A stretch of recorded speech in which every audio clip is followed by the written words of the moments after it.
Question ये है, hiccups होते क्यों हैं और उन्हें स्टॉप कैसे करते हैं?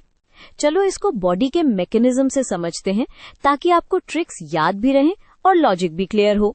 सबसे पहले हिकअप एक्चुअली एक रिफ्लेक्स है। जब डायाफ्राम, जो लंग्स के नीचे वाली ब्रीदिंग मसल है, अचानक से स्पैज्म करता है तो आप एक क्विक सा इनहेल लेते हो। उसी मोमेंट थ्रोट का फ्लैप, जिसे एपिग्लॉटिस बोलते हैं, स्नैप करके बैंड होता है और वही हिक साउंड आती है। तो रूट कॉज समझो, डायाफ्राम का सडन जर्क। अब डायफ्राम स्पैज्म होता क्यों है? यूजुअली इसके पीछे इरिटेशन होती है नर्व्स की, स्पेशली वेगस नर्व और फ्रेनिक नर्व, जो डायफ्राम को कंट्रोल करते हैं। ट्रिगर छोटी चीजें भी कर सकती हैं, जैसे स्टमक का सडनली फुल हो जाना, कार्बोनेटेड ड्रिंक्स, बहुत फास्ट खाना, स्पाइसी फूड, अल्कोहल या सडन टेम्परेचर चेंज। कभी कभी स्ट्रेस या एक्साइटमेंट भी रिफ्लेक्स को ट्रिगर कर देता है। एक इम्पॉर्टेंट पॉइंट है कि कभी कभी हिकअप्स एसिडिटी या रिफ्लक्स की वजह से भी परसिस्ट करते हैं।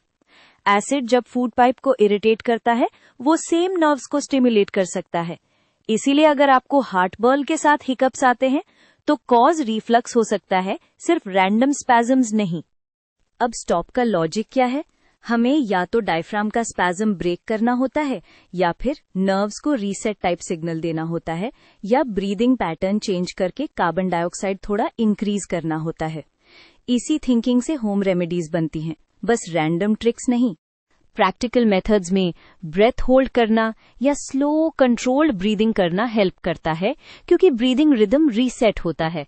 एक और ऑप्शन है जेंटल वेलसाल्वा, मतलब माउथ बंद करके और नोज पिंच करके हल्का सा एक्सहेल पुश, बट फोर्स नहीं।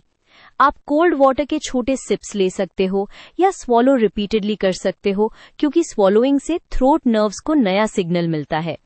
कुछ लोग 1 चम्मच शुगर या हनी स्वॉलो करके भी रिलीफ पाते हैं, क्योंकि थ्रोट स्टिमुलेशन होती है।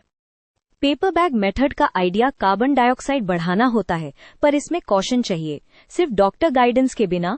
और बिल्कुल भी अगर आपको अस्थमा, हार्ट प्रॉब्लम या शॉर्टनेस ऑफ ब्रेथ हो तो अवॉइड करो। सेफर ऑप्शंस पहले ट्राई करो। और पोस्चर ट्रिक्स जैसे नीज टू चेस्ट या थोड़ा फॉरवर्ड लीन भी डायफ्राम को रिलैक्स करने में हेल्प कर सकता है। लास्ट थिंग, कब वरी करना है?